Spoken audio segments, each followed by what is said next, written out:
When is it okay to borrow from another culture that isn't yours? I've been sitting with this question ever since I found out Ed Sheeran was dropping a song called Azizam. At first I was like, Azizam?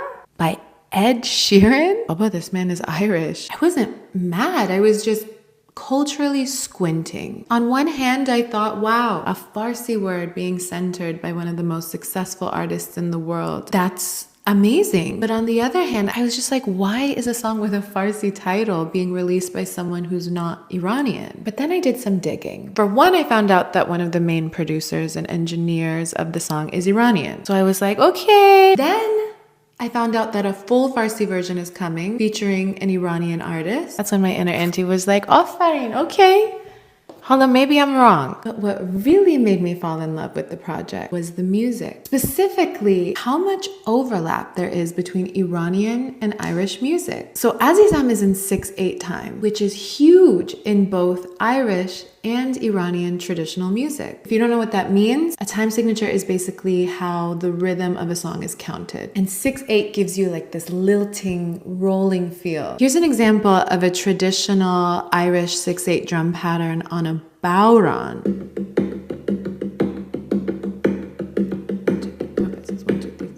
And here's an example of a traditional 6/8 drum pattern on an Iranian tombak.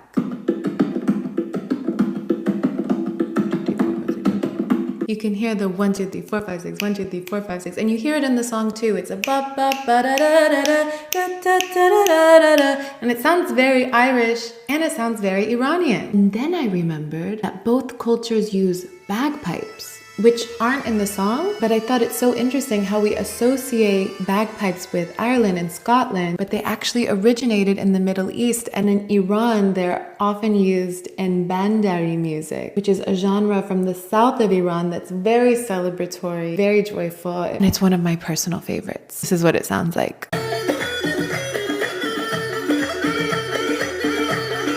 One, two, three, four, five. Both cultures also rely heavily on string instruments to carry emotion. In Iran, it's the kamanche, which is an ancient bowed instrument. And in Ireland, it's the fiddle, which is just as expressive and enchanting. And the more I thought about it, the more I realized this isn't just Ed Sheeran borrowing a word. It's two cultures overlapping in unexpected, emotional, musical ways. And when global media flattens Iranian identity into headlines, geopolitical tension, and airport security checks, a song like Azizam softens something. And it reminds us that we're similar in ways we might not even realize. And it reminded me of other songs that made non-English words global. Despacito in 2017, which became one of the most streamed songs in history and brought Spanish to every dance floor on the planet. Gangnam Style in 2012, which exploded on YouTube and in many ways opened the floodgates for K-pop. Jai Ho in 2008, which globalized Bollywood sound. In many ways, music has always been a gateway into culture, but it also raises this bigger question I've been sitting with, which is, when is it okay to adopt a culture that isn't yours? When I called my sister to get her take on Azizam, she's 8 years older than me, she said she didn't have any hesitation towards Azizam. She was just excited to see Iranian identity being celebrated by a mainstream artist, even if he's not Iranian. And she's right, there's so much joy in hearing someone outside your culture say something that you grew up with. It reminds me of those viral videos when someone speaks a language that you wouldn't expect them to know. And people light up.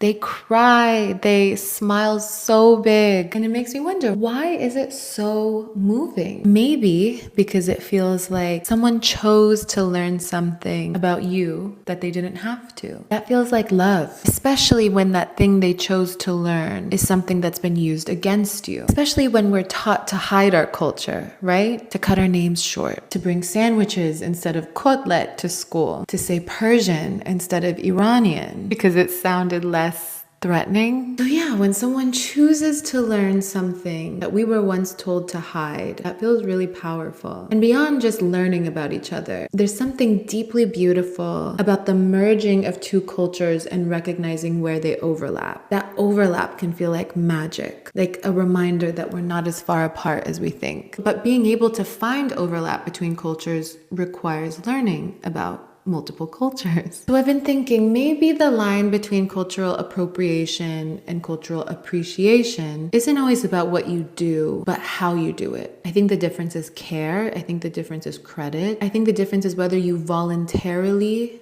bothered to learn about the thing you're borrowing. The word voluntarily is important here because someone might study Spanish for years, but just because their school made them. That's not the same as learning a phrase just to connect with your friend's abuela. It's not the same as learning to pronounce someone's name the way they say it. Cultural appreciation, when done well, is a form of intimacy. So what do you think of Azizam? Does this kind of cultural fusion work for you? And has music ever changed the way you see a culture? Drop it in the comments. I'd love to know.